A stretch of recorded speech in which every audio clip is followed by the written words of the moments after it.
Ocuparon la presidencia del Mercurio en esos años, Fernando Lenis y Hernán Cubillos. Ambos fueron luego ministros de la dictadura. Augustin Edwards probablemente fue el chileno más involucrado en el golpe de Estado en Chile. Se financió al Mercurio, que era la gran arma propagandística contra Allende. Es posible que gran parte de los que participaron en estas acciones sigan creyendo que todo fue espontáneo, pura manifestación ciudadana del legítimo derecho de protesta ante la caótica situación. Pero es importante que sepan, en honor a la verdad, que su acción se insertó en un complot de la CIA y que muchos de los dirigentes activistas se enriquecieron a costa de sus protestas. Son los pueblos, todos los pueblos al sur del río Bravo, que se yerguen para decir basta, basta a la dependencia, basta a las presiones, basta a la intervención.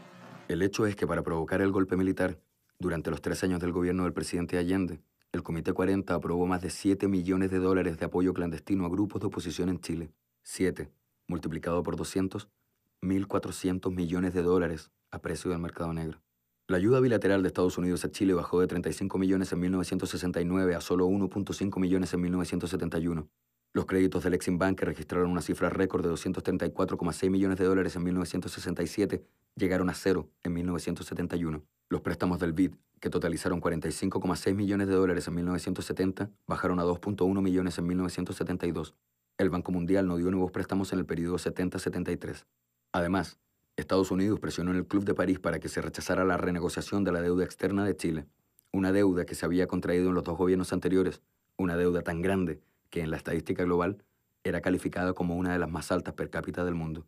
Los créditos comerciales para comprar repuestos bajaron de 300 a solo $30 millones. De este modo, hacia finales de 1972, un tercio de los camiones diésel del mineral del cobre Chuquicamata, el 30% de los buses privados, el 21% de los taxis y el 33% de los omnibuses estatales no podían operar por falta de repuestos o de neumáticos. ¿Qué pasó entonces con la ayuda militar? Bajó al comienzo, solo $5.7 millones en 1971, para subir a 12.3 millones y 15 millones en 1972 y 1973 respectivamente. Aumentaron también los cupos para entrenamiento de personal militar chileno en Fort Gullick, Panamá, de 181 cupos en 1970 hasta 257 en el año 73, para preparar oficiales en tareas de contrainsurgencia en la tristemente célebre Escuela de las Américas. Estábamos planeando un golpe de Estado militar que acabara con el gobierno de Allende y con la Unidad Popular. Dicen que fue justamente el día de esa última elección, el 4 de marzo de 1973, cuando la empresa conjunta de Nixon y Kissinger entró en la recta final para llegar a la meta. En el informe de la CIA, fechado 6 de marzo de 1973, se lee: se están discutiendo nuestras futuras opciones a la luz de los decepcionantes resultados electorales que le permitirán a Allende y a la Unidad Popular llevar adelante su programa con mayor fuerza y entusiasmo. La Casa Blanca decidió que solo había una opción, un golpe muy cruento que instaurar una brutal y larga dictadura. Con fecha 14 de marzo, el nuevo jefe de la estación CIA en Chile, Ray Warren, envió un cable a la central bajo el título Elecciones legislativas post-mortem. La estación cree que debemos intentar inducir a la mayor parte posible de las Fuerzas Armadas, o todas, a tomar el poder y destruir el gobierno de Allende. La estación cree que se debe lograr la creación de un renovado clima de incertidumbre política y crisis controlada para poder estimular a los militares a considerar seriamente una intervención. Los chilenos prácticamente no tuvieron escapatoria.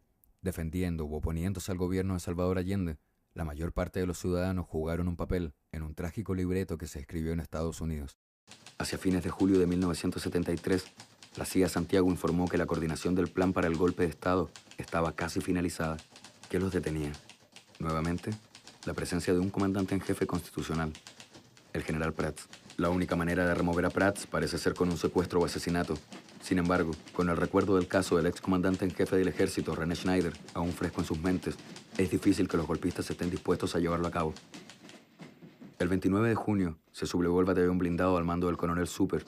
El episodio quedó en la historia como el tanquetazo, ya que los tanques salieron a la calle y llegaron hasta la Moneda. La decidida acción del comandante en jefe, el general Carlos Prats, y del jefe de Estado Mayor, el general Augusto Pinochet, logró abortar el tanquetazo. Finalmente, las fuerzas golpistas consiguieron la renuncia del general Prats el 23 de agosto de 1973.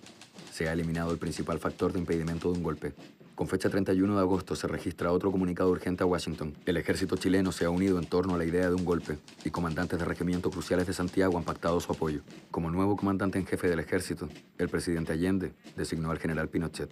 Pinochet es el hombre, el general que es leal al gobierno de la Unión Popular.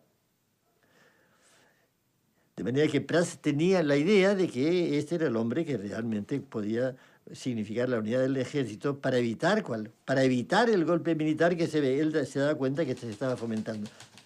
De madrugada, en las primeras horas del sábado 8 de septiembre, la estación Santiago de la CIA despachó a su central otro informe. La Armada está programada para iniciar un movimiento destinado a derrocar al gobierno del presidente Salvador Allende. Informa que si Allende renuncia o llama a plebiscito, se produciría una postergación de los planes de la Armada. Último fin de semana del gobierno de la Unidad Popular. Mientras una docena de altos oficiales golpistas acordaban las instrucciones finales en el Ministerio de Defensa, en el Palacio de la Moneda el presidente Allende tenía una mañana de tenso trabajo. Su idea era llamar a un plebiscito el día martes y si perdía el plebiscito, naturalmente, entregar el poder.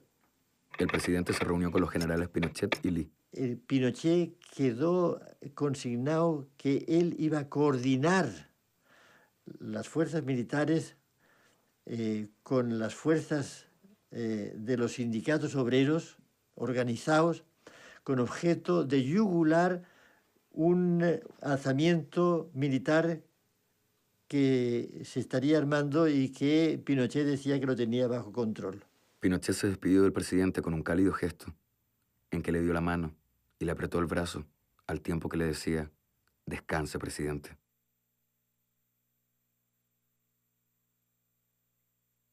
En el puerto de Valparaíso, los almirantes golpistas comulgaban en la capilla naval. Pinochet, en su casa, tomó la lapicera para firmar el pacto golpista. El papel decía escuetamente, el día D será el 11 y la hora H las 6 a.m. La estación CIA confirmó a la central en Virginia que todo estaba preparado. En el Ministerio de Defensa, los hombres de uniforme almorzaban al mismo tiempo que daban los toques finales para poner en marcha su maquinaria de guerra. Y en La Moneda, el presidente de la República informaba sobre su plan político a sus más cercanos colaboradores. Y agreguemos un tercer escenario, en la Embajada de Estados Unidos. En una de las salas se estaba transmitiendo el mensaje a la CIA, donde claramente, pese a los profusos tachados con que fue desclasificado, se lee: un intento de golpe se iniciará el 11 de septiembre. Las 3 ramas de las Fuerzas Armadas y Carabineros están todas involucradas en esta acción. El presidente tiene programado un discurso nacional para la tarde del 10 de septiembre. Podría usar esta ocasión para anunciar alguna propuesta dramática, como sería llamar a un plebiscito, que nuevamente haría vacilar a los conspiradores. Pero el presidente Allende había postergado su discurso para la mañana del martes 11.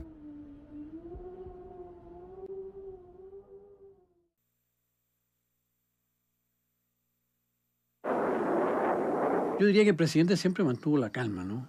Sabiendo lo que iba a pasar, ¿no? Porque él sabía que ese era el final. El Pedro Olivares me llamó a mí a mi casa y me dijo, mira, hay una sublevación de la Armada y el doctor dice que vengas para acá.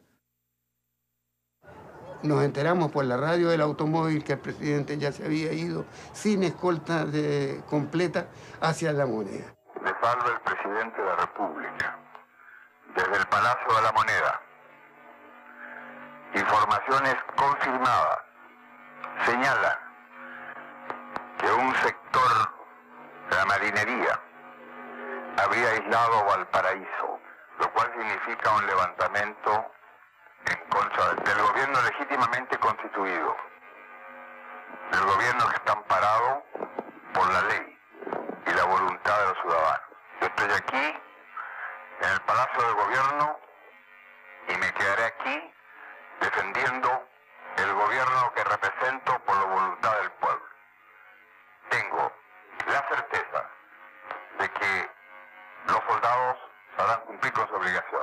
Ese día, la preocupación principal del presidente era que tratar de manejar la situación hasta donde se pudiera políticamente. Y también hablé posteriormente con el edecán naval, quien me confirmó de que Allende está en La Moneda. Entonces hay que estar listo para actuar sobre eso. No vale matar la perra, se acaba la leva. Exacto. pero rápidamente se tuvo conciencia que había unidad en todas las Fuerzas Armadas. Yo hablé personalmente con él, le intimé rendición en nombre de los comandantes en jefe. Rendición incondicional, no hay parlamentar. Le mantiene la presidenta sacando el país. Pero la vez se cae y cuando vaya a volar. Conforme. Él contestó a los primeros bandos de que él no se iba a mover de la moneda. El militar naval me dijo que el presidente anda con un fusil ametralladora que tenía 30 tiros y que el último tiro se le iba a disparar en la cabeza. Esas son novelas, nomás te puedo no se dispara ni una batida al goma. A las 12 en punto se bombardea. En ese bando se insta a renunciar al presidente de la República. No lo haré. Señalo mi voluntad de resistir con lo que sea, a costa de mi vida, para que quede la lección que coloque ante la ignominia y la historia a los que tienen la fuerza y no la razón. Estudiar posibilidad allanar estudios Radio Magallanes. Continúa transmitiendo. Las tanquetas que se encontraban afuera que defendían la moneda se van y se colocan al revés.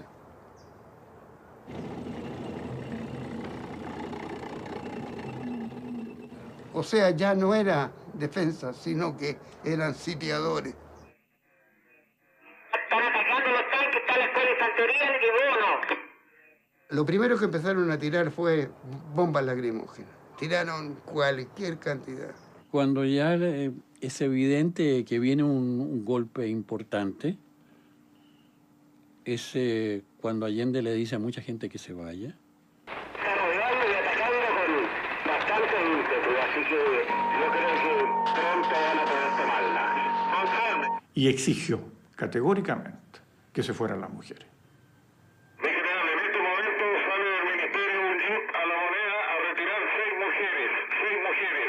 Será cuestión de 3 minutos para que aguante el ataque. Cambio. Déjense de labores dilatorias y de mujeres y de jeep. Yo voy a atacar de inmediato. Cambio y terminado.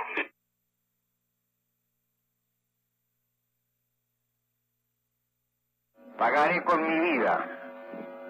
0.5 millones en 1971. Los créditos del Exim Bank, que registraron una cifra récord de $234,6 millones en 1967, llegaron a cero en 1971. Los préstamos del BID, que totalizaron $45,6 millones en 1970, bajaron a 2.1 millones en 1972. El Banco Mundial no dio nuevos préstamos en el periodo 70-73 de sus protestas. Son los pueblos, todos los pueblos al sur del río Bravo, que se yerguen para decir basta, basta a la dependencia, basta a las presiones, basta a la intervención. Ocuparon la presidencia del Mercurio en esos años, Fernando Lenis y Hernán Cubillos. Ambos fueron luego ministros de la dictadura. Augustin Edwards probablemente fue el chileno más involucrado en el golpe de Estado en Chile. Se financió al Mercurio, que era la gran arma propagandística contra Allende. Es posible que gran parte de los que participaron en estas acciones sigan creyendo que todo fue espontáneo, pura manifestación ciudadana del legítimo derecho de protesta ante la caótica situación. Pero es importante que sepan, en honor a la verdad, que su acción se insertó en un complot de la CIA y que muchos de los dirigentes activistas se enriquecieron a costa. El hecho es que para provocar el golpe militar, durante los 3 años del gobierno del presidente Allende, el Comité 40 aprobó más de $7 millones de apoyo clandestino a grupos de oposición en Chile. 7, multiplicado por 200, $1.400 millones a precio del mercado negro. La ayuda bilateral de Estados Unidos a Chile bajó de 35 millones en 1969 a solo 1.